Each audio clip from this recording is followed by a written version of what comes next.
దీనివల్ల ఈరోజు చామంతి ఎగ్జామ్ రాయలేకపోతే నేను వెళ్ళి తను చెబుతుంటే ఎగ్జామ్ రాశాను.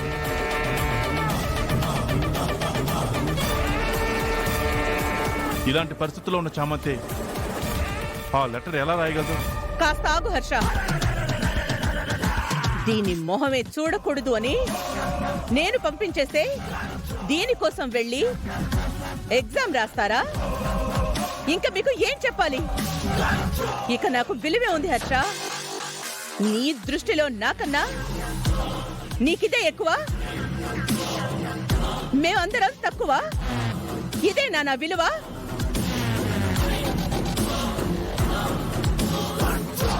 ఇవిడేదో డైవర్ట్ చేస్తుందిలే.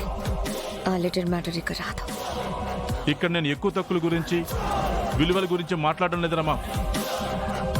ఎవరికి ఇవ్వాల్సింది వాళ్ళకి ఇస్తాను. ఆ ప్రస్తావన ఇప్పుడు అప్రస్తుతం. ఈ ఇంట్లో చామంతి మీద ఎందుకంత కుట్ర జరుగుతుందో అది ఇప్పుడే తెలియాలి.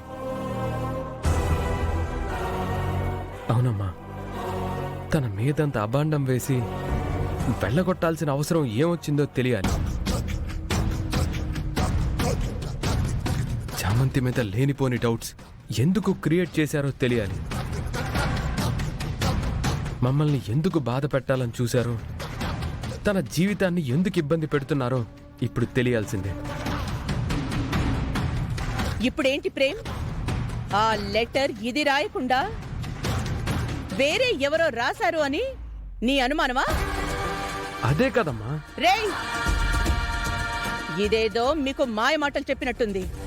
దాంతో మీ కళ్ళు మూసుకుపోయి దీన్ని తీసుకొచ్చారు. ఇక్కడెవరు రాస్తారా? ఇదే రాసింది. అమ్మా, ఎంగేజ్మెంట్ అప్పుడే తన వేలు అంతగా తెగితే లెటర్ ఎలా రాయగలదు? ఎవడికి తెలుసురా? రాసి వేలు కట్ చేసుకుందేమో.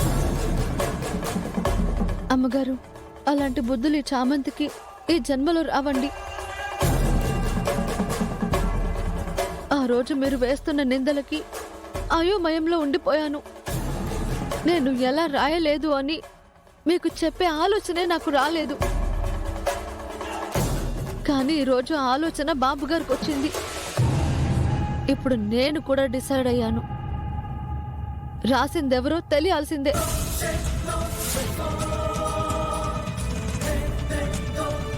తెలుస్తుంది చామంతి.